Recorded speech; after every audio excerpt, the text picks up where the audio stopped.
Weil immer mehr Menschen einen Ancestry-DNA-Test machen und sich die DNA-Forschung weiterentwickelt, können wir immer präzisere Ergebnisse liefern.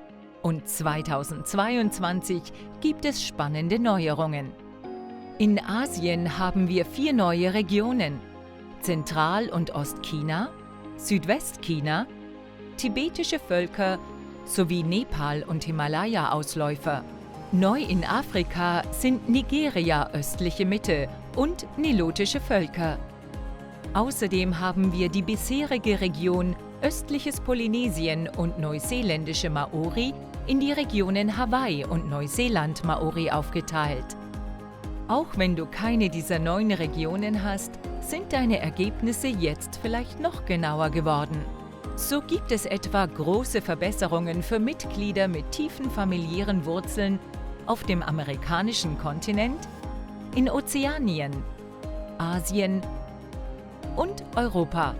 Mit dem neuen Update unterscheidet Ancestry jetzt 84 Herkunftsregionen in aller Welt und über 1700 Bevölkerungsgruppen.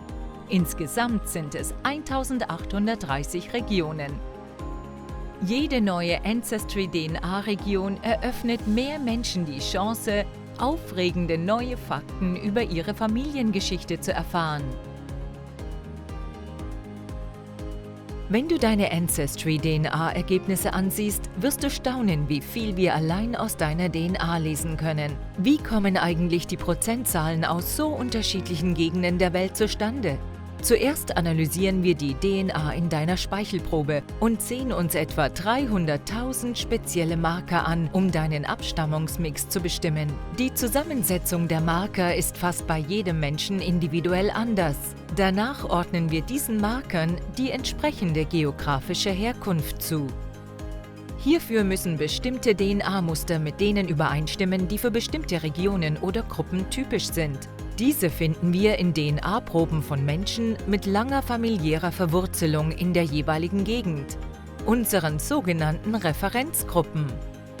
Als nächstes teilen wir deine DNA in über 1000 Abschnitte auf. Diese vergleichen wir mit jeder unserer Referenzgruppen. Wenn ein Abschnitt am meisten unserer Referenzgruppe Irland ähnelt, wird er als Irland eingestuft. Wenn er am meisten Japan ähnelt, bekommt er die Einstufung Japan.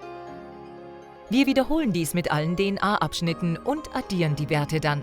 Wenn 30% deiner DNA derjenigen von Menschen mit langer Verwurzelung in einer bestimmten Region ähnelt, wird ein entsprechendes Ergebnis angezeigt. Wenn deine Vorfahren nicht immer in derselben Region gelebt haben, entsprechen manche Ergebnisse vielleicht eher der Ursprungsregion ihrer DNA anstatt der des Wohnorts.